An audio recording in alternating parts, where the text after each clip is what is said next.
बुनियाद में होती है जो नजर नहीं आती। ये इस्लाम की वो ईंट है जो बुनियाद में है, जिसकी घर में पूरी इमारत खड़ी हुई है। हाँ जी, हज़रत पीर मक्की अलैहिस्सलाम। और यहाँ बाबा जी ने कुरान मजीद के मसले भी सुनाए हैं, और यहाँ पर तकरीबन उतने 9 मसले हैं, तकरीबन या 8 मसले हैं, और 12 साल इमामत है।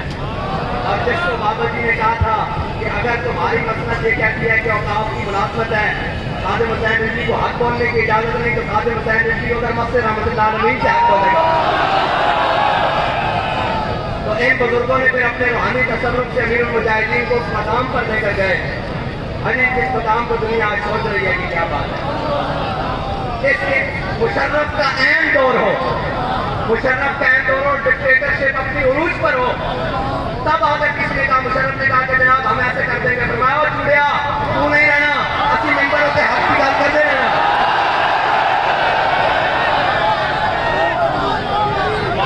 चूड़िया तू नहीं रहना, लेकिन इस मेंबरों से हक की गल होती रहनी। आज देखो उनकी बारगाह में भी लबैक के नारे लग रहे हैं नहीं। एक पर भाई मैं नारा लगा, ताजदारे खत्म नबुव्वत। सारे फातिहा शरीफ पढ़ो, पीर साहब जमेल करो।